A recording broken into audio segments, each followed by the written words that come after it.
Hello sapiens. आप सबका स्वागत है बायोटिक सेपियंस के इस यूट्यूब चैनल पर।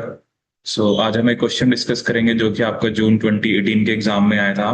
ठीक है, तो चलिए देखते हैं क्या क्वेश्चन आया था। ये पेडिग्री से रिलेटेड।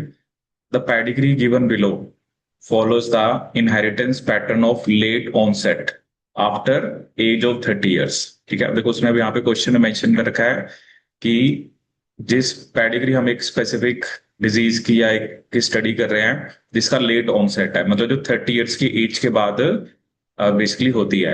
And that is 100% पेनिट्रेंट। पेनिट्रेंस क्या होता है कि ऑब्वियसली जिसके अंदर भी डिजीज वाला जीनोटाइप होगा तो उसको डिजीज होगी होगी। ठीक है। Affected individuals are indicated by solid circle women and solid square males. RFLP, RFLP क्या होता है आपका? Restriction fragment length polymorphism that analysis of DNA from each individual is shown below in the pedigree. ठीक है, तो यहां पर हमें आरएफएलपी पैटर्न दे रखा है।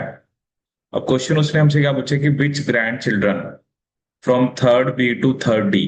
ठीक है, जैसे यहाँ पर आप देख रहे हो थर्ड जनरेशन में ए बी सी डी है, तो थर्ड जनरेशन का बी से लेकर डी तक will be affected by the disease after attaining the age of 30 years. ठीक है, तो चलिए यहाँ पर देखते हैं। अब देखो आपने इस टाइप के क्वेश्चन में क्या देखना होता है कि जैसे जिसको डिजीज है उसका आरएफएलपी पैटर्न कैसा है। जैसे आप देखो कि फर्स्ट जनरेशन में ए को डिजीज है तो उसका आरएफएलपी पैटर्न क्या है कि उसमें ये दो बैंड आ रहे हैं। ठीक है।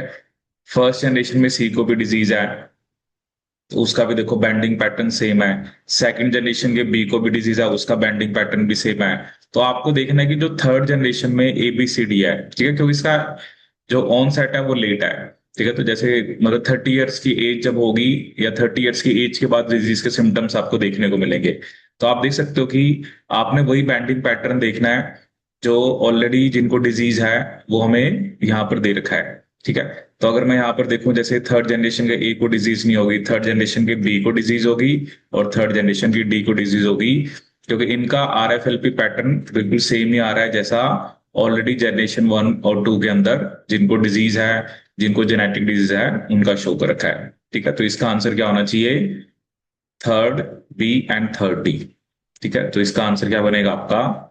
फोर्थ। ठीक है, क्योंकि थर्ड जनरेशन के बी को और थर्ड जनरेशन के डी को डिजीज होगी। So this is all about this question. Thank you so much.